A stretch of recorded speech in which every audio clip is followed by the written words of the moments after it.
ലഖദ് കാന ലക്കും ഫീ റസൂലില്ലാഹി ഉസ്വത്തുൻ ഹസന.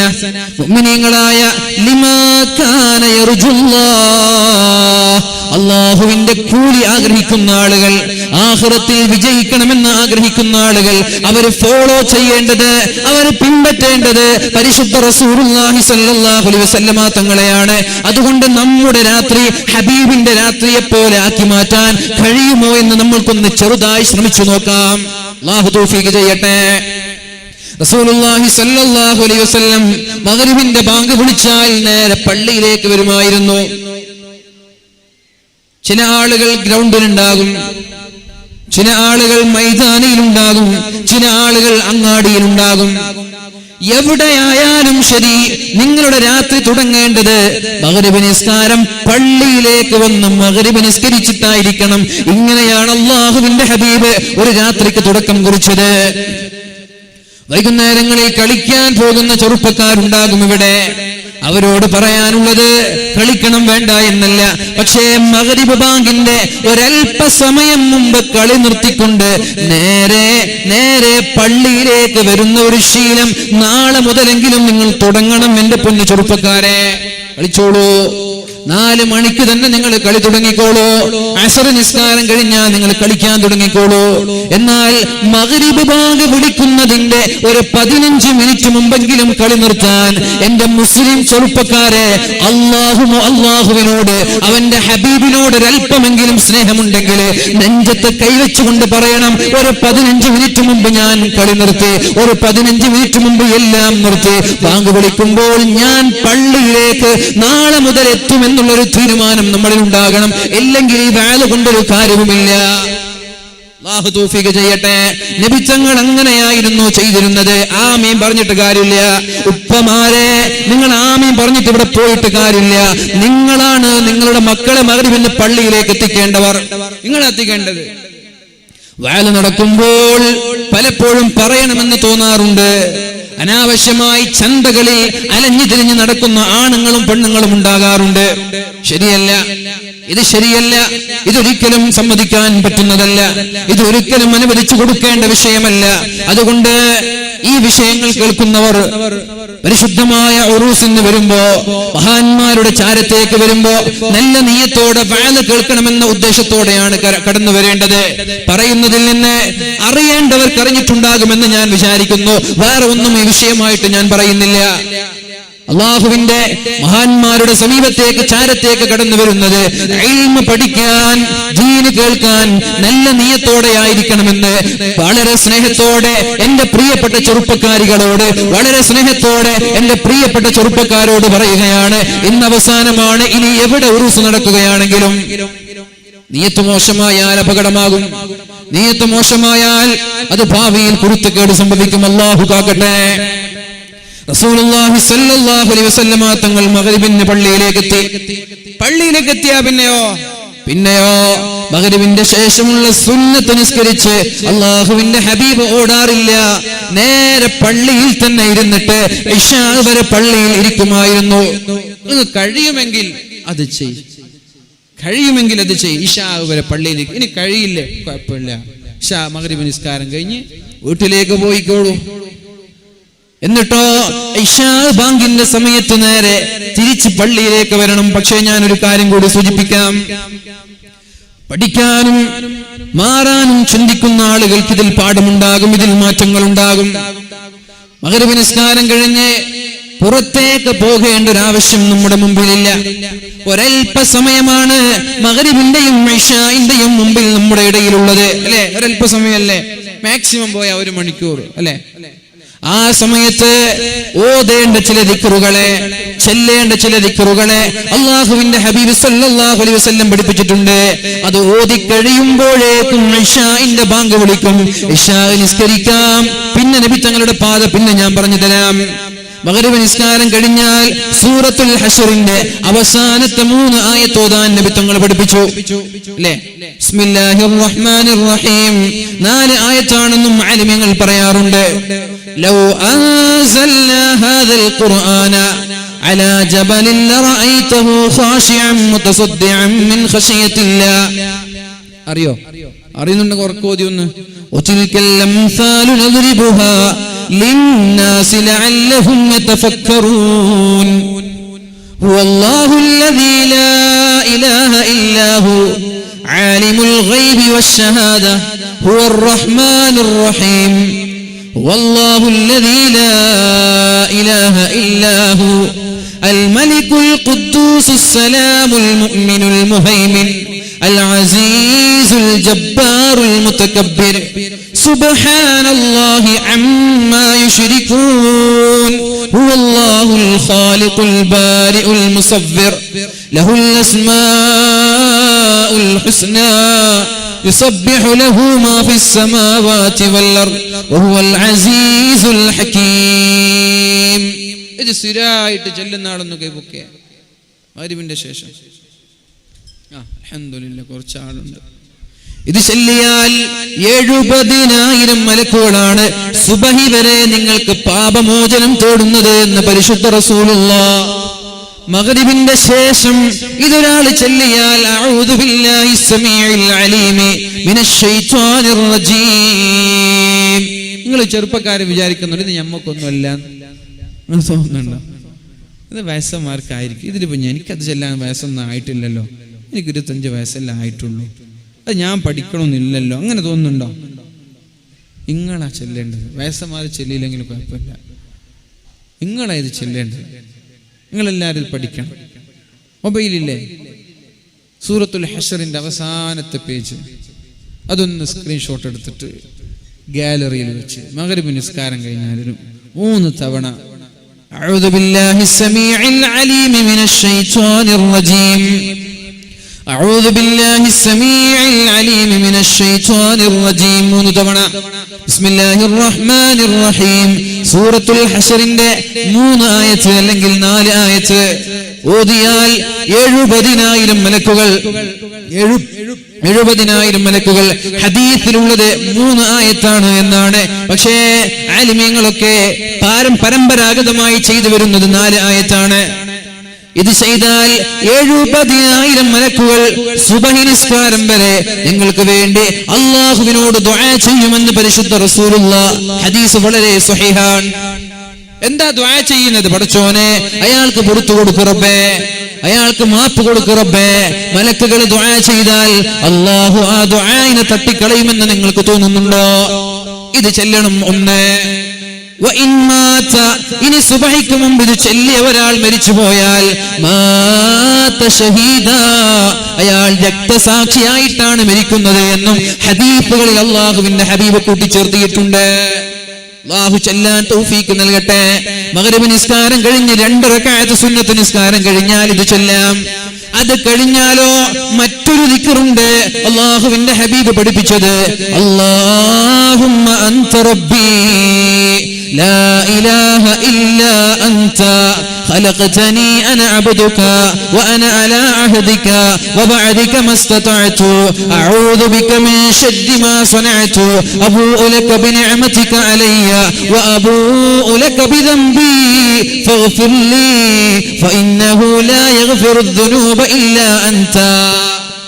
ഇതാണ് സയ്യിദുൽ ഇസ്തിഗ്ഫാർ. തൗബയുടെ നേതാവ് ഇതാണ്. ഇത് പഠിക്കണം. അർത്ഥം ആലോചിച്ചത് ചൊല്ലിയാൽ ആത്മാർത്ഥമായി അർത്ഥമാലോചിച്ചത് ഒരാൾ ചൊല്ലി സുബഹിക്ക് മുമ്പ് അയാൾ മരിച്ചുപോയാൽ അയാൾ സ്വർഗത്തിലാണ് എന്ന് പരിശുദ്ധ റസൂലുള്ളാഹ്. ചൊല്ലിക്കൂടെ?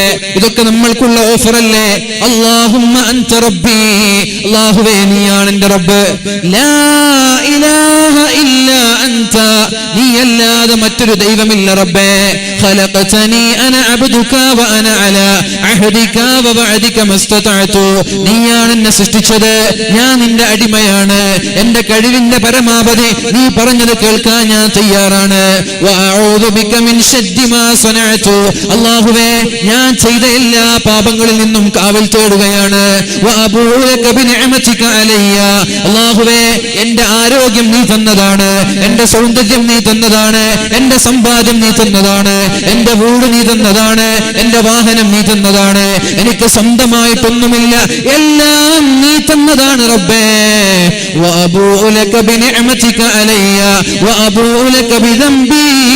അതുകൊണ്ട് ഞാൻ ജീവിതത്തിൽ ചെയ്ത തെറ്റുകൾ ഞാൻ അംഗീകരിക്കുകയാണ്. കള്ള് കുടിച്ചിട്ടില്ല എന്ന് ഞാൻ പറയുന്നില്ല, വ്യഭിചരിച്ചിട്ടില്ല എന്ന് ഞാൻ പറയുന്നില്ല, പ്രണയിച്ചിട്ടില്ല എന്ന് ഞാൻ പറയുന്നില്ല, കഞ്ചാവ് അടിച്ചിട്ടില്ല എന്ന് ഞാൻ പറയുന്നില്ല, മറ്റുള്ളവരെ ആക്രമിച്ചിട്ടില്ല എന്ന് ഞാൻ പറയുന്നില്ല.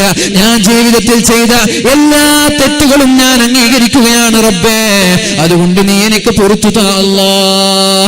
ഇത് ചൊല്ലി ഒരാൾ സുബഹിക്ക് മുമ്പേ മരിച്ചു പോയാൽ ദഖലൽ ജന്ന, അയാൾ സ്വർഗ്ഗത്തിലാണ് എന്ന് പരിശുദ്ധ റസൂലുള്ളാഹ് ഇത് ചൊല്ലി സല്ലല്ലാഹു അലൈഹി വസല്ലം. പിന്നെയോ സൂറത്തുൽ മുൽക്ക് പാരായണം ചൊല്ലി ചെയ്യാൻ പറഞ്ഞു.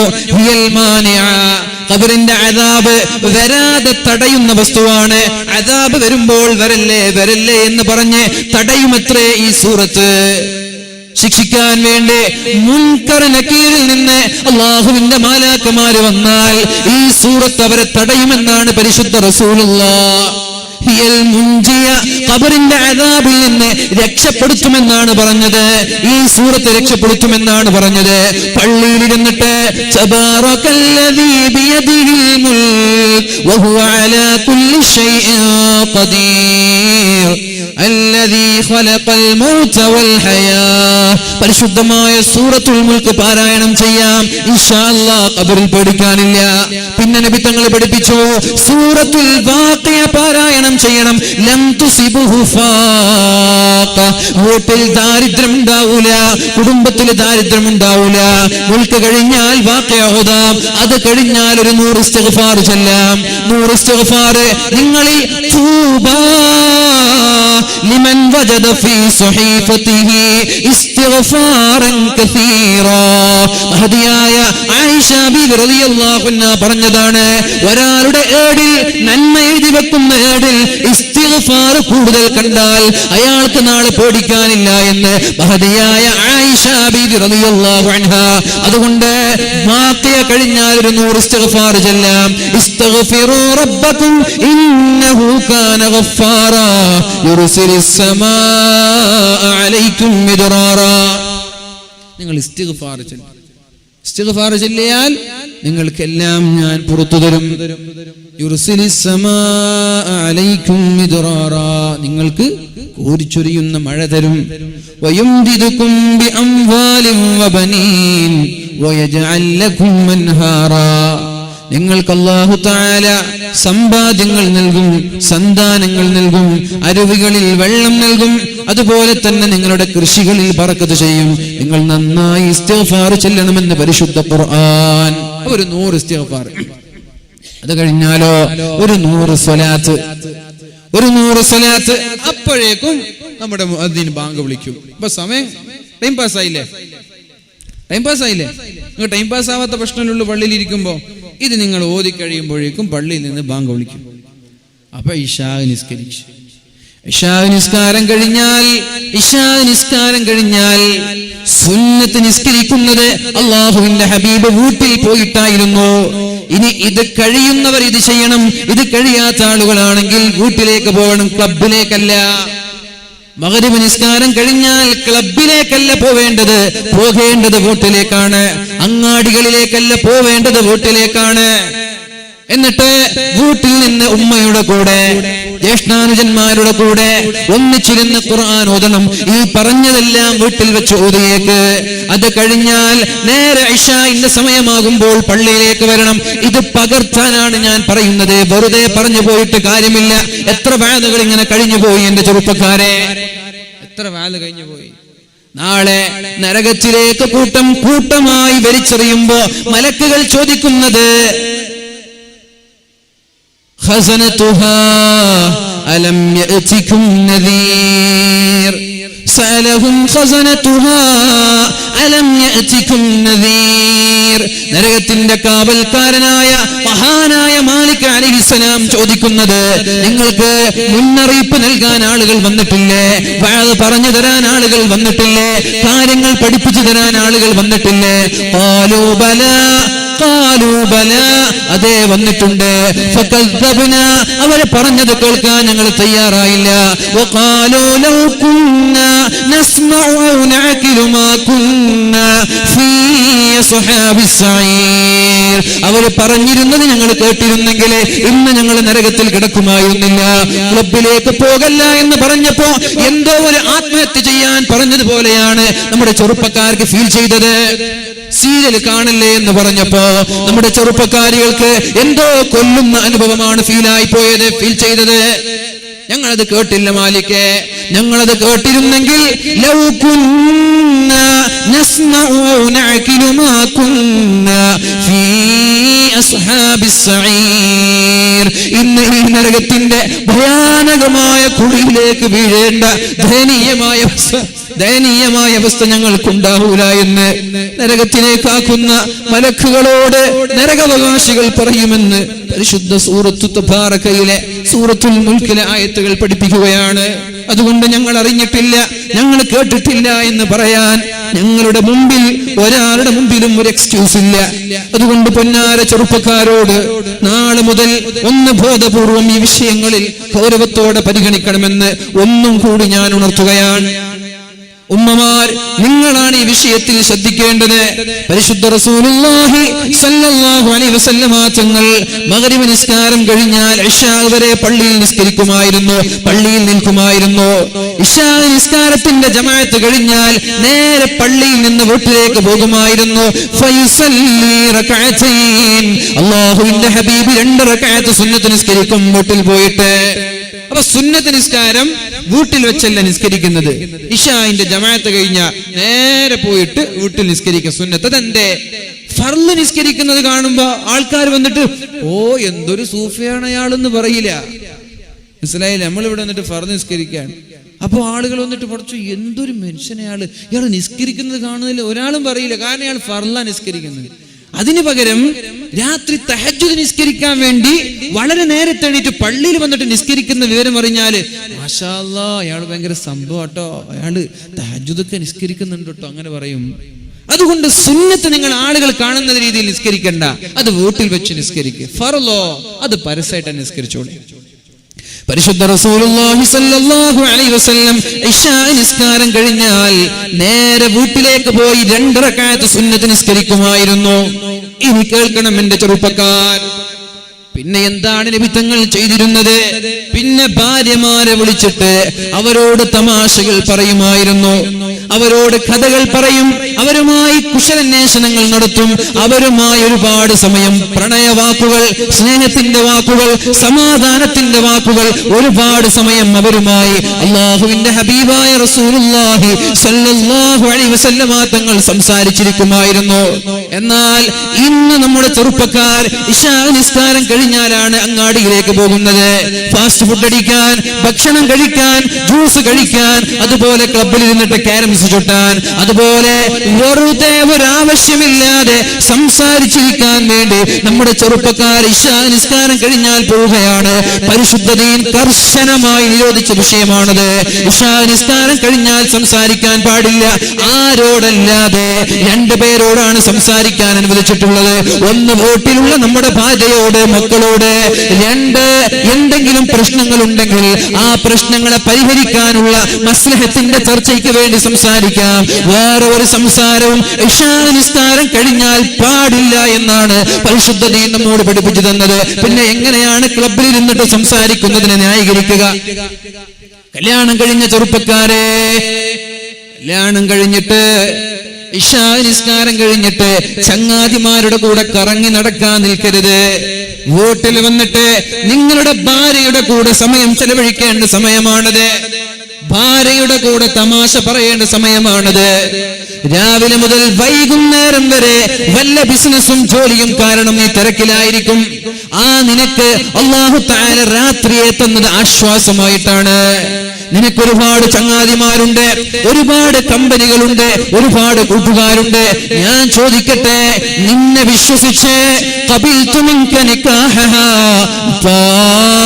നിങ്ങളുടെ മകളെ ഞാൻ സ്വീകരിച്ചു എന്ന് പറയുമ്പോ നിങ്ങളുടെ കൈയും പിടിച്ച് വിശ്വാസത്തോടെ നിങ്ങളുടെ വീട്ടിൽ നിന്നിറങ്ങി വന്ന മക്കളെ, വീട്ടിൽ നിന്നിറങ്ങി വന്ന ഭാര്യയെ നിങ്ങളുടെ വീട്ടിൽ 4 ചുവരുകൾക്കകത്തളങ്ങളിൽ ഏകയാക്കി ഒറ്റയ്ക്കാക്കി ഏകാന്തയാക്കി ഇരുത്തിയിട്ട് ചങ്ങാതിമാരുടെ കറങ്ങാൻ പോകുന്നത് എങ്ങനെയാണ് ചെറുപ്പക്കാരെ പരിശുദ്ധ ദീൻ വെച്ച് നിങ്ങൾക്ക് ന്യായീകരിക്കാൻ കഴിയുന്നത്? നിങ്ങൾക്ക് കുറെ ചങ്ങായിമാരുണ്ട്, തമാശ പറയാനും കൂട്ടുകൂടാനും സംസാരിക്കാനും. നിങ്ങളുടെ ഭാര്യമാരുടെ അവസ്ഥ എന്താ? അവര് പുറത്തിറങ്ങി നടക്കുന്ന ആളല്ല, അവര് വീടിന്റെ 4 ചുവരുകൾക്ക് അകത്തളങ്ങളിലാണ്. വാ, ഇശാ നിസ്കാരം കഴിഞ്ഞിട്ട് വീട്ടിൽ കയറി പുറത്തു പോയി നടക്കല്ല. പോവാണെങ്കിൽ ഭാര്യയും കൂട്ടിട്ട് പോ. എന്താ നമ്മുടെ ഒക്കെ നാട്ടിന്റെ കഥ? കല്യാണം കഴിഞ്ഞവരാണ് ഏറ്റവും ലാസ്റ്റ് വരുന്നത്. കാരണം എന്താ? വീട്ടിൽ വന്ന പടച്ചോനെ ഈ പെണ്ണിന്റെ കേൾക്കണ്ടേ അല്ലേ, എന്തൊക്കെ ആയിരിക്കും കേൾക്കാനുണ്ടാവുക. അതുകൊണ്ട് പെണ്ണ് ഉറങ്ങിയ ശേഷം പോവാം, മെല്ലെ അറിയാതെ പോയിട്ട് ഇപ്പുറത്ത് കിടന്നുറങ്ങാൻ. നല്ല ബന്ധാണ്. ഇങ്ങനെ ആയിരുന്നോ തുടക്കത്തിലും? ഇങ്ങനെ തന്നെ ആയിരുന്നോ? ആദ്യം കല്യാണം കഴിച്ച് കൊണ്ടുവരുമ്പോഴും ഇങ്ങനെ തന്നെ ആയിരുന്നോ? എന്തേ ആവേശം ഇപ്പോഴില്ലാതെ പോയത്? ഇതിന് കാരണമുണ്ട്, വെറുതെയല്ല. ومن أعرض عن ذكري فإن له معيشة ضنكا. അല്ലാഹുവിന്റെ ദീൻ മറന്ന് ജീവിച്ചാൽ അവർക്ക് അല്ലാഹു സമാധാനം തരൂല എന്നാണ് പരിശുദ്ധ ഖുർആൻ പറഞ്ഞത്. ഭാര്യയിൽ നിന്ന് സമാധാനം കിട്ടൂല. ഇനി സമാധാനം കിട്ടിയാലും കിട്ടിയില്ലേലും നിങ്ങൾ ഇശാ നിസ്കാരം കഴിഞ്ഞാൽ, കല്യാണം കഴിഞ്ഞവരാണെങ്കിൽ നേരെ വീട്ടിലേക്ക് വന്നിട്ട് ഭാര്യമാരോട് കുശലം പറയാനുള്ള സമയമാണ് എന്നാണ് അല്ലാഹുവിന്റെ ഹബീബ് ജീവിതത്തിൽ നിന്ന് നമ്മൾക്ക് പഠിപ്പിച്ചു തന്നത്. ഞങ്ങൾ കല്യാണം കഴിയാത്ത ബാച്ചിലേഴ്സ് നമുക്ക് കറങ്ങാലോ. ആരാ പറഞ്ഞത്? കല്യാണം കഴിയാത്ത ആളുകളെ വീട്ടിലേക്ക് കൊണ്ടുവരാൻ ആ വീട്ടിലെ രക്ഷിതാവിന്റെ കടമയാണ്, ആ വീട്ടിലെ ഉപ്പയുടെ കടമയാണ്. നിങ്ങളുടെ വീട്ടിൽ നിങ്ങളുടെ മക്കൾ താമസിക്കുന്ന കാലത്തോളം ഇശാ നിസ്കാരം കഴിഞ്ഞാൽ 1.5 മണിക്കൂറിനകത്തളങ്ങളിൽ വീട്ടിലേക്ക് കയറി വന്നില്ലെങ്കിൽ എന്റെ വീട്ടിലേക്ക് കയറരുത് എന്ന് പറയാനുള്ള ചങ്കൂറ്റം എന്റെ ഉപ്പമാരെ നിങ്ങൾക്കുണ്ടാവണം. നിങ്ങളുടെ മകൾ, നിങ്ങളുടെ മക്കൾ നിങ്ങളുടെ വീട്ടിൽ താമസിച്ച് നിങ്ങളുടെ ഭക്ഷണം കഴിച്ചിട്ട് നിങ്ങളുടെ വീട്ടിൽ അന്തിയുറങ്ങുമ്പോ നിങ്ങൾ പറയുന്നത് കേൾക്കാൻ തയ്യാറാകുന്നില്ലെങ്കിൽ പിന്നെ എന്തിനാണ് ആ മക്കൾക്ക് വീട് കൊടുക്കുന്നത്? എന്തിനാണ് ആ മക്കൾ നമ്മൾക്ക് തയ്യാറാകണം?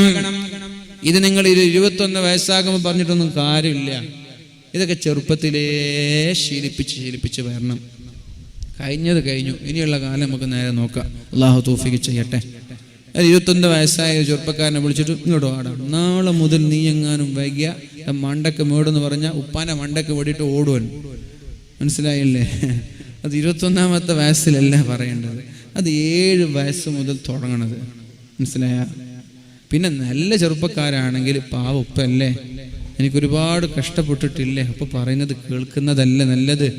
നാളെ ഞാൻ ഉപ്പയാവാൻ പോവല്ലേ, എനിക്കും ഇതേപോലെ അനുഭവങ്ങൾ ഉണ്ടാവൂലേ, ഇതിന്റെ ഇരട്ടി അനുഭവങ്ങൾ അനുഭവിക്കേണ്ടി വരൂലേ. അതുകൊണ്ട് തൽക്കാലം ചങ്ങാതിമാരൊക്കെ ഒഴിവാക്കിയിട്ട് ഉപ്പ പറഞ്ഞത് കേൾക്കാം. നല്ല മക്കൾ അങ്ങനെ ചെയ്യാ, ചീത്ത മക്കൾ നിങ്ങൾ പോയി പണിയൊക്കുപ്പാന്ന് പറയും. അങ്ങനെ പറഞ്ഞ ആളുകളോട് പണി നോക്കാനാണ് നിങ്ങൾ പറഞ്ഞതെങ്കിൽ നമ്മളെ മക്കൾ നിങ്ങളെ പണി നോക്കിപ്പിക്കും. നമ്മൾ നോക്കാൻ പറഞ്ഞിട്ടേ ഉള്ളൂ, നമ്മളെ മക്കൾ നോക്കിപ്പിക്കും നമ്മളെ. അതുകൊണ്ട് ആ പണിക്ക് നിൽക്കരുത്. മഹാനായ നൂഹ് നബി അലൈഹിസ്സലാമിനോട് അല്ലാഹു പറഞ്ഞത്, നിങ്ങൾ പറഞ്ഞത് കേൾക്കാത്ത മകൻ നിങ്ങളുടെ കുടുംബക്കാരനല്ല. ഇന്നഹു ലൈസ മിൻ അഹ്ലിക്, നിങ്ങളുടെ കുടുംബക്കാരനല്ല. നിങ്ങൾ പറഞ്ഞത് കേൾക്കാത്ത നിങ്ങളുടെ മോനെ അല്ല. ഞാൻ പറയുന്നതാണോ? അല്ലല്ലോ, ഖുർആൻ പറഞ്ഞല്ലേ ഞാൻ പറയുന്നത്. നിങ്ങൾ പറഞ്ഞത് കേൾക്കാത്ത മകൻ നിങ്ങളെ മോനല്ല, നിങ്ങളെ കുടുംബക്കാരനല്ല, വിട്ട് കളഞ്ഞേക്ക്. അതന്നെ എനിക്ക് നിങ്ങളോടും പറയാനുള്ളത്. ഇത്രയൊക്കെ കഷ്ടപ്പെട്ട് പ്രയാസപ്പെട്ട് പോറ്റി വളർത്തിയ മക്കളെ ഉപ്പമാരും ഉമ്മമാരും പറഞ്ഞത് കേൾക്കാൻ കഴിയില്ലെങ്കിൽ പിന്നെ എന്ത് നന്ദിയാണ്, എന്ത് ശുക്റാണ്, എന്ത് ബഹുമാനമാണ്, എന്ത് അദബാണ് മാതാപിതാക്കൾക്ക് നമ്മൾ നൽകുന്നത്. ദയവ് ചെയ്ത് അവരെ നിങ്ങൾ വെറുപ്പിക്കരുത്, അവരോട് നിങ്ങൾ മോശമായി പെരുമാറരുത്. കല്യാണം കഴിഞ്ഞാലും ഇല്ലേലും കഴിഞ്ഞാലും ഇല്ലേലും ഇശാ നിസ്കാരം കഴിഞ്ഞാൽ വേഗം നിങ്ങൾ വീട്ടിലേക്ക് വന്നിട്ട് കിടന്നുറങ്ങണം. വേറെ ഒരു മതത്തിനും ഇങ്ങനെ ഒരു ആഭാസമില്ലല്ലോ. മുസ്ലിമീങ്ങൾ മാത്രല്ലേ, മാപ്പിളാര് മാത്രല്ലേ ഇങ്ങനെ ഉറങ്ങാതെ തണ്ടിത്തിരിയുന്നത്? വേറെ ഏതെങ്കിലും മതക്കാരിങ്ങനെ കാണാറുണ്ടോ? നമ്മുടെ നാട്ടിലൊക്കെ കുറച്ച് ക്രിമിനലുകൾ ഉണ്ടാകും എന്നല്ലാതെ പുറത്തൊന്നും ഇങ്ങനെ വേറെ ഒരു മതക്കാരില്ല.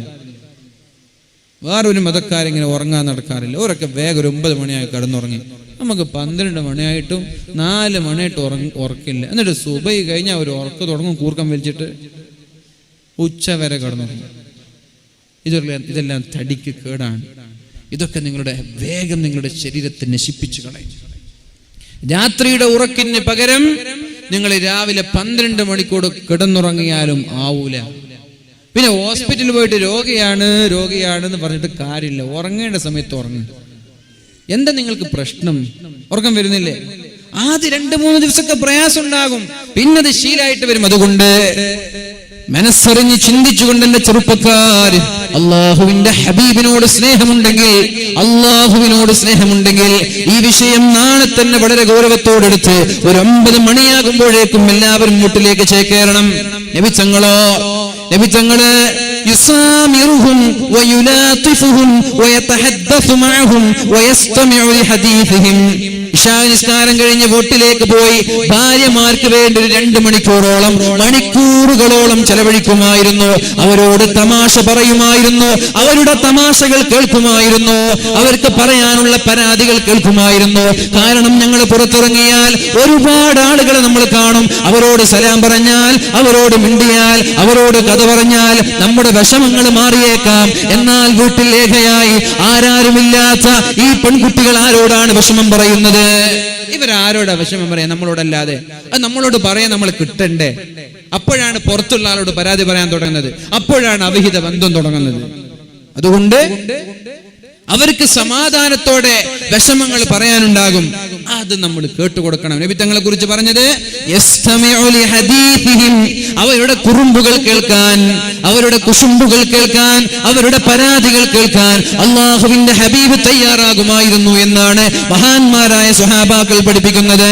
മഹാനായ ഇബ്നു അബ്ബാസ് റളിയല്ലാഹു അൻഹു പറയുന്നുണ്ട്, ഞാനൊരു ദിവസം എന്റെ അമ്മായിയായ മൈമൂന റളിയല്ലാഹു അൻഹയുടെ വീട്ടിൽ താമസിച്ചപ്പോ, ഞാൻ ചെറിയ കുട്ടിയാണ്. അന്ന് അള്ളാഹുവിന്റെ ഹബീബ് ഇശാ നിസ്കാരം കഴിഞ്ഞ ഉടനെ നേരെ വീട്ടിലേക്ക് വന്നിട്ട് എന്റെ അമ്മായിയോട് തമാശ പറയുന്നത്, എന്റെ അമ്മായിയോട് കളിച്ചു ചിരിക്കുന്നത്, എന്റെ അമ്മായിയുമായി ഒരുപാട് സമയം മിണ്ടിയിരിക്കുന്നത്, സംസാരിച്ചിരിക്കുന്നത് ഞാൻ കണ്ടു എന്ന് മഹാനായ ഇബ്നു അബ്ബാസ് റളിയല്ലാഹു അൻഹു. ഇശാ നിസ്കാരം കഴിഞ്ഞാൽ പിന്നെ ഭാര്യയുടെ മക്കളുടെ കൂടെ ചെലവഴിക്കാനുള്ള സമയമാണ്. രാവിലെ നിങ്ങൾക്ക് ജോലിയല്ലേ, രാവിലെ നിങ്ങൾക്ക് തിരക്കല്ലേ, രാവിലെ വരെ വൈകുന്നേരം വരെ ജോലി, പിന്നെ ഒന്ന് കുളിച്ച് ഫ്രഷായി പള്ളിയിൽ പോയി മഗ്‌രിബ് കഴിഞ്ഞു ഇശാ കഴിഞ്ഞ് വന്നിട്ട് ഒന്ന് ഫാമിലി ആയിട്ടൊരു മീറ്റിംഗ്. അതിനിടയിൽ ഭക്ഷണമൊക്കെ നടന്നു. ഒരു 10-10:30 മണിയാകുമ്പോഴേക്കും ഇൻഷാ അല്ലാഹ് നമ്മൾ കുറക്കത്തിലേക്ക് നീങ്ങണം. ഒരു 10:30 മണിയാകുമ്പോഴേക്കും നമ്മൾ കുറക്കത്തിലേക്ക് നീങ്ങണം. അല്ലാഹു തൗഫീഖ് നൽകട്ടെ. ഒരിക്കൽ അല്ലാഹുവിന്റെ ഹബീബായ റസൂലുള്ളാഹി സ്വല്ലല്ലാഹു അലൈഹി വസല്ലം ചെവി തുറന്നു കേൾക്കണം എന്റെ കല്യാണം കഴിഞ്ഞ ഭർത്താക്കന്മാർ. നബി തങ്ങൾ ആയിഷ ബീവി റളിയല്ലാഹു അൻഹയുടെ വീട്ടിലാണ് എന്ന് കിടന്നുറങ്ങുന്നത്. ഉറങ്ങാൻ കിടക്കുമ്പോൾ ഒരുപാട് സമയം ആയിഷ ബീവിയോട് സംസാരിച്ചിരുന്നു. എന്നിട്ട് ആയിഷ ബീവി റളിയല്ലാഹു അൻഹയുടെ കൂടെ കിടന്നുറങ്ങാൻ വേണ്ടി 2 പേരും ബെഡിലേക്ക് കടന്നു പോവുകയാണ്. അപ്പൊ നബി തങ്ങൾ ചോദിച്ചു, ആയിഷ ഇന്ന് ഞാൻ നിസ്കരിച്ചോട്ടെ, കളിക്കാൻ പോയിക്കോട്ടെ എന്നല്ല, അവിടെ ഫെഡ് ലൈറ്റ് നടക്കുന്നുണ്ട്, ഇന്ന് കാണാൻ പോയിക്കോട്ടെ അല്ല, അല്ലെങ്കിൽ ഞാൻ ഇന്ന് ഹോട്ടലിൽ പോയിട്ട് ഭക്ഷണം കഴിച്ചോട്ടെ അല്ല, ഞാൻ ഇന്ന് നിസ്കരിച്ചോട്ടെ. ആയിഷ പറഞ്ഞു, നബിയേ നിങ്ങൾ എന്റെ കൂടെ എന്റെ ബെഡിൽ എന്റെ പുതപ്പിൽ ഒന്നിച്ച് കിടന്നുറങ്ങണമെന്നാണ് എന്റെ ആഗ്രഹം. അങ്ങനെയാണ് നിങ്ങൾ വിചാരിക്കേണ്ട, കുറെ തസ്ബീഹ് ചൊല്ലിയ സ്വർഗം കിട്ടുമെന്നൊന്നും വിചാരിക്കണ്ട. ഭാര്യയുടെ കൂടെ കിടന്നുറങ്ങുന്നതിനും കൂലിയുണ്ട്. ഭാര്യമാരുടെ കൂടെ സമയം ചെലവഴിക്കുന്നതിനും പ്രതിഫലമുണ്ട്. അതൊക്കെ അല്ലാഹുവിന്റെ മാർഗത്തിൽ പ്രതിഫലം ലഭിക്കുന്ന കാര്യമാണ്. ഭാര്യമാരുടെ ഹക്ക് വീട്ടിക്കൊടുക്കാതെ നിങ്ങൾ എത്ര സുജൂദിൽ കിടന്നാലും അല്ലാഹുവിന് ആ സുജൂദിന്റെ ആവശ്യമേ ഇല്ല. അല്ലാഹുക്ക് വേണ്ട മുഅ്മിനീങ്ങൾ, അങ്ങനെ ഒരു സുജൂദ് വേണ്ട. അതുകൊണ്ടാണ് അല്ലാഹുവിന്റെ ഹബീബ് ചോദിക്കുന്നത്, ആയിഷ ഞാനൊന്നിന്ന് നിസ്കരിച്ചോട്ടെ? സമ്മതം ചോദിക്കാൻ എത്ര ഭർത്താക്കന്മാര് സമ്മതം ചോദിക്കുന്നുണ്ട്? വൈകിട്ട് വരുമ്പോ എത്ര ഭർത്താക്കന്മാര് സമ്മതം ചോദിക്കുന്നുണ്ട്? ഞാൻ ഇന്ന് ഹോട്ടലിൽ പോയിട്ട് ഭക്ഷണം കഴിച്ചിട്ട് വരുവേ, എനിക്ക് ഇഷ്ടാണോ, നിങ്ങൾക്ക് പൊരുത്താണോ? എത്ര ആള് ചോദിക്കുന്നുണ്ട്? ഒന്ന് കൈവച്ച് ആലോചിക്ക് ചെറുപ്പക്കാരെ. എന്താ ഈ ദീൻ എന്ന് പറഞ്ഞാല്? നിങ്ങളെ തോന്നിയാസാണോ ദീൻ എന്ന് പറഞ്ഞാല്? ഇതല്ലേ ദീൻ? ഏതെങ്കിലും ഒരാളൊന്ന് വൈകി വരുമ്പോഴെങ്കിലും ഭാര്യയോട് പറയോ, ഞാൻ കുറച്ച് വൈകിട്ടോ, നിങ്ങൾക്ക് വിഷമമുണ്ടോ, ഞാൻ ഇന്ന് ഭക്ഷണം കഴിക്കോട്ടെ, എൻ്റെ ചങ്ങാതിമാർ ചെറിയൊരു പാർട്ടി ഉണ്ട്, ഞാൻ ഇന്ന് ഭക്ഷണം കഴിക്കുന്ന വിഷമൊന്നുമില്ലല്ലോ? ഇല്ല എന്ന് പറഞ്ഞാൽ ഉണ്ടെന്ന് പറഞ്ഞാൽ കഴിക്കാതെ ഭാര്യയോട് കൂടെ വന്നിട്ട് കഴിക്കണം. ഇതൊക്കെ പാലിക്കുന്നില്ലെങ്കിൽ പിന്നെ എന്തിനാ കല്യാണം കഴിക്കുന്നത്? നിങ്ങളെ വിശ്വസിച്ചിട്ടല്ലേ നമ്മളെ ഭാര്യമാർ നമ്മുടെ കൂടെ വരുന്നത്? പരിശുദ്ധ റസൂലുള്ളാഹി സ്വല്ലല്ലാഹു അലൈഹി വസല്ലം ആയിഷയോട് ചോദിക്കുകയാണ്, ആയിഷ ഇന്ന് ഞാൻ നിസ്കരിച്ചോട്ടെ? ആയിഷ ബീവി പറഞ്ഞു, നബിയേ നിങ്ങൾ എന്റെ കൂടെ കിടന്ന് കെട്ടിപ്പിടിച്ച് കിടന്നുറങ്ങാനാണ് എന്റെ ആഗ്രഹം. പക്ഷേ നിങ്ങൾക്ക് നിസ്കരിക്കാൻ ഇന്ന് ആഗ്രഹമുണ്ടെങ്കിൽ ഞാൻ എതിര് നിൽക്കുന്നില്ല. നിങ്ങളുടെ ഇഷ്ടമാക്കി എന്റെ ഇഷ്ടത്തെയും ഞാൻ മാറ്റുകയാണ്. നിങ്ങൾ നിസ്കരിച്ചോളൂ എന്ന് പറഞ്ഞിട്ട് അല്ലാഹുവിന്റെ ഹബീബിനെ ആയിഷ ബീവി സമ്മതം നൽകിയപ്പോഴാണ് റസൂലുള്ളാഹി സ്വല്ലല്ലാഹു അലൈഹി വസല്ലം തങ്ങൾ നിസ്കാരത്തിലേക്ക് കടന്നത്. നിസ്കരിക്കാൻ വരെ ഭാര്യയോട് സമ്മതം ചോദിക്കണം. ഈത്തിക്കാഫിരിക്കാൻ വേണ്ടിയിട്ട് റമദാനിൽ പള്ളിയിലേക്ക് വരാൻ, അപ്പൊ ഭാര്യയോട് സമ്മതം ചോദിച്ചിട്ട് വരണം. ഞാൻ ഈത്തിക്കാഫിരിക്കാൻ പോകാൻ എനിക്ക് ഇഷ്ടമാണോ? ഇഷ്ടമുണ്ടെങ്കിൽ വന്നാൽ മതി, അല്ലെങ്കിൽ വരണ്ട. അതന്നെയാണ് ദീന്. എന്നിട്ട് രണ്ടുപേരും ഭക്ഷണം കഴിച്ചു, കുശലാന്വേഷണങ്ങൾ കഴിഞ്ഞു, സംസാരം കഴിഞ്ഞു. രണ്ടുപേരും കിടന്നുറങ്ങുകയാണ്. ഒരു 10-10:30 മണിയാകുമ്പോഴേക്കും ഉറങ്ങുന്ന സമയത്ത് ഇദാ അതൈത മൽജഅക ഫതവല്ലഉ ലിസ്സലാ, നീ നിന്റെ ബെഡ്റൂമിലേക്ക് കടന്നു വരുമ്പോ നീ നിർബന്ധമായിട്ടും വുളൂ ചെയ്തിട്ട് കടന്നു വരണമെന്നാണ് പരിശുദ്ധ റസൂലുള്ളാഹി സുന്നത്താണിത്. നീ നിസ്കാരത്തിലേക്ക് കടന്നു വരുമ്പോ എങ്ങനെയാണോ വുളൂ ചെയ്യുന്നത് അതേപോലെ വുളൂ ചെയ്തിട്ടാണ് ബെഡ്റൂമിലേക്ക് ഭാര്യയും ഭർത്താവും വരേണ്ടത്. പല്ല് തേച്ചിട്ട് വരണം, പല്ല് തേക്കാതെ റൂമിലേക്ക് വരരുത്. നബി തങ്ങൾ തന്റെ തലയണയുടെ താഴെ വെച്ചിരുന്ന അറാക്ക് കൊണ്ട് അവസാനമായി ബെഡിൽ കയറിയാൽ പല്ല് തേക്കുമായിരുന്നു. എന്നിട്ട് അതേ തലയണയുടെ താഴെ വെച്ചിട്ട് രാവിലെ എണീറ്റാൽ ഉടനെ ആ തലയണയുടെ അടിയിൽ നിന്ന് അറാക്കെടുത്തിട്ട് നബി തങ്ങൾ പല്ല് തേച്ചിട്ട് ആയിഷയോട് പറയുമായിരുന്നു, ആയിഷ ഭാര്യമാരോട് പറയുമായിരുന്നു, ഭാര്യമാരെ ഇത് കൊണ്ടുപോയി കഴുകിയേക്ക്. എന്നാൽ ഭാര്യമാർ അതുകൊണ്ട് കഴുകാതെ അതേ ബ്രഷ് കൊണ്ട് അതേ അറാക്ക് കൊണ്ട് അവരുടെ പല്ല് തേച്ചു എന്നാണ് അല്ലാഹുവിന്റെ ഹബീബിന്റെ കുടുംബ ജീവിതത്തിൽ നിന്ന് നമ്മൾക്ക് പഠിക്കാനുള്ളത്. എന്നാൽ ഇന്നത്തെ നമ്മുടെ ദാമ്പത്യ ജീവിതത്തിൽ കഴുകാതെയല്ല, കഴുകിയ ബ്രഷ് കൊണ്ടെങ്കിലും നമ്മൾ പരസ്പരം പല്ല് തേക്കാറുണ്ടോ? കഴുകാത്തത് പോട്ടെ, കഴുകിയത് കൊണ്ട് പല്ലേക്കാറുണ്ടോ? ഒട്ടകാലത്തിന് ആ ഓർക്കിലിങ്ങനെ ആടി പോയിട്ട് ഒരു ബ്രഷ് എടുത്തു, ഒരു പേസ്റ്റ് ഇട്ടു, അങ്ങനെ പല്ല് തേക്കാൻ നോക്കുമ്പോൾ കളർ മാറി. യാ അല്ലാഹ്, ഇത് ഭാര്യയുടെ ബ്രഷാണല്ലോ, ബോധം കെട്ട് വീണു. ഇതല്ല നമ്മളെ അവസ്ഥ അല്ലേ? സ്നേഹം അല്ലാഹുവിന്റെ ഹബീബ് പഠിപ്പിക്കുകയാണ് എങ്ങനെ സ്നേഹം കാട്ടണമെന്ന്, എങ്ങനെയാണ് ഭാര്യമാരോട് പെരുമാറേണ്ടത്. മഹതിമാരായ ആയിഷ ബീവി റളിയല്ലാഹു അൻഹ കഴുകാതെ അതേ ബ്രഷ് കൊണ്ട് പല്ല് തേക്കുമായിരുന്നു. എന്നിട്ടാണ് കഴുകിയിരുന്നത്. പരിശുദ്ധ റസൂലുള്ളാഹി സ്വല്ലല്ലാഹു അലൈഹി വസല്ലം തങ്ങളുടെ രീതിയാണ് ഉറങ്ങാൻ വരുമ്പോൾ പല്ല് തേക്കുക, വുളൂ ചെയ്യുക എന്നുള്ളത്. എന്നിട്ട് ബെഡ്റൂമിലേക്ക് കയറി രണ്ടുപേരും അവരവരുടെ വിരിപ്പിലേക്ക് കയറിയാൽ പറയണം, ബിസ്മിക റബ്ബി വളഅതു ജംബി വബിക അർഫഉഹു ഇൻ അംസക്ത നഫ്സി ഫഗ്ഫിർ ലഹാ وإن أرسلتها فإن أرسلتها فاحفظها كما تحفظ به عبادك الصالحين. ഇതൊരാൾ ചൊല്ലി ആ ഉറക്കത്തിൽ മരിച്ചു പോയാൽ നല്ല 1.5 മരണമാണ് എന്ന് പരിശുദ്ധ റസൂലുള്ളാഹ്. ഇത് ചൊല്ലിയിട്ട് ഒരാൾക്ക് ആ ഉറക്കത്തിൽ മരിച്ചു പോയാൽ രക്ഷപ്പെട്ടു അയാൾ. ബക്കറ്റ് ഉണ്ട് ഇവിടെ? ഓയ് ഉണ്ടാ, ബക്കറ്റിന്റെ വേഗം കൊടുത്തോളി. ഉറക്കം വന്നാൽ പിന്നെ നോട്ടൊക്കെ മാറിപ്പോ. 2000 20 രൂപ ഇടും, അങ്ങനെ വേഗം ഇപ്പന്നെ കൊടുത്തോളി. ഇപ്പൊ ചിലപ്പോൾ 20ന്റെ 2000 ഇട്ടേക്കാം അല്ലേ? അല്ല, ഉറക്കം വരുമ്പോൾ കൊണ്ടുവരുന്ന നല്ലത്.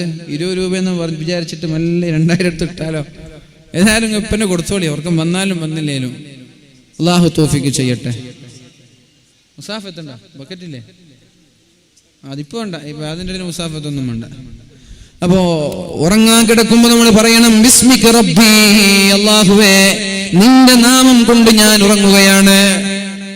വബിക അർഫഉഹു, ഞാൻ നിന്റെ നാമം കൊണ്ട് തന്നെയാണ് നാളെ ഉണരുന്നതും. ഇന്നംസക്ത നഫ്സി ഫഗ്ഫിർ ലഹാ, ഉറക്കം എന്ന് പറയുന്നത് മരണത്തിന്റെ ഒരു ഭാഗമാണ്.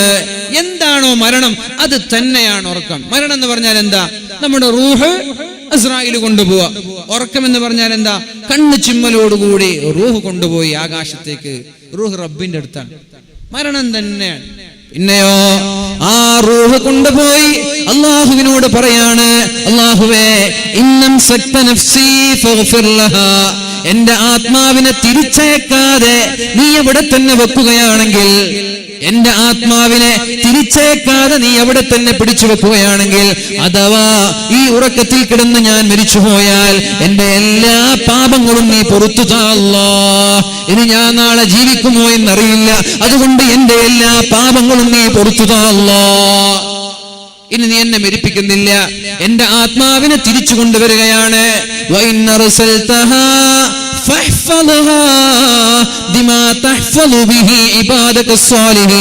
എന്റെ ആത്മാവിനെ നീ തിരിച്ചേക്കുകയാണെങ്കിൽ അല്ലാഹുവേ, സ്വാലിഹീങ്ങളായ ആളുകൾ, തഖ്വയുള്ള ആളുകൾ, മുത്തഖീങ്ങളായ ആളുകൾ അവരെങ്ങനെയാണോ ജീവിക്കുന്നത് അതേപോലെ എന്നെയും തെറ്റു ചെയ്യാതെ ജീവിക്കാൻ നീ അനുവദിക്കണമെന്ന ദിക്ർ ചൊല്ലിയിട്ടാണ് നമ്മൾ കിടന്നുറങ്ങേണ്ടത്. അതും കൂടി കഴിഞ്ഞാൽ പരിശുദ്ധ റസൂലുള്ളാഹി സ്വല്ലല്ലാഹു അലൈഹി വസല്ലമ തങ്ങളുടെ ഒരു ശീലമായിരുന്നു, അന്നഹു ഇദാ അവ ഇലാ ഫിറാശിഹി കുല്ല ലൈല, രാത്രിയിൽ ബെഡിലേക്ക് കയറിയാൽ ജമഅ കഫൈഹി, കൈ ഇങ്ങനെ പിടിക്കും. ബെഡിലേക്ക് കയറിയാൽ കൈ ഇങ്ങനെ പിടിക്കും. എന്നിട്ടോ ثم نفث فيهما, പിന്നെ ആ കൈകളിലേക്ക് അല്ലാഹുവിന്റെ ഹബീബ് ഊതുമായിരുന്നു. ഫഖറഅ ഫീഹിമാ, ആ കൈകളിൽ അല്ലാഹുവിന്റെ ഹബീബ് സൂറത്തുൽ ഇഖ്ലാസ് ഓതി ഊതുമായിരുന്നു, സൂറത്തുൽ മുഅവ്വിദതൈൻ ഓതി ഊതുമായിരുന്നു. എന്നിട്ട് ആ കൈകൾ കൊണ്ട് നേരെ തലയിൽ വെക്കും, തല തടവും, പിന്നെ മുഖത്ത് വെക്കും, മുഖം തടവും, പിന്നെ ശരീരമാസകലം അല്ലാഹുവിന്റെ ഹബീബ് തടവും, പിന്നെയും കൈ ഇങ്ങനെ പിടിക്കും. എന്നിട്ട് കൈകളിലേക്ക് ഊതി തല തടവും, മുഖം തടവും, പിന്നെയും ശരീരമാസകലം തടവും, പിന്നെയും അതേ കൈ പിടിച്ചിട്ട് തല തടവും, മുഖം തടവും, ശരീരമാസകലം തടവും. ഇത് നിങ്ങൾക്കുള്ള പ്രതിരോധ കുത്തിവെപ്പാണ്. ഇത് നിങ്ങൾക്ക് രോഗം വരാതിരിക്കാനുള്ള ഇഞ്ചക്ഷനാണ്. ഇത് നിങ്ങൾക്ക് രോഗം വരാതിരിക്കാനുള്ള മരുന്നാണ്. രോഗം വന്നിട്ട് മരുന്ന് കുടിച്ച് ആ രോഗത്തിന് ശമനം വരുന്നതിനേക്കാളും നല്ലത് രോഗം വരാതെ നമ്മുടെ ശരീരത്തെ നമ്മൾക്ക് നിയന്ത്രിക്കണം. അതിനുള്ള മരുന്നാണിത്. ഇന്ന് മുതൽ കിടന്നുറങ്ങുന്നതിന് മുമ്പ് കൈ ഇങ്ങനെ പിടിച്ച് ഖുൽ ഹുവല്ലാഹു അഹദ് ഓതി, ഖുൽ അഊദു ബിറബ്ബിൽ ഫലഖ് ഓതി, ഖുൽ അഊദു ബിറബ്ബിൻ നാസ് ഓതി, കൈകളിലേക്ക് ഓതി തലയും മുഖവും എവിടെയൊക്കെയാണോ ഈ കൈകൾ എത്തുന്നത് അവിടെയൊക്കെ തടവിയാൽ അയാൾക്ക് മാരകമായ അസുഖങ്ങൾ വരില്ല എന്ന് പരിശുദ്ധ റസൂലുള്ളാഹ്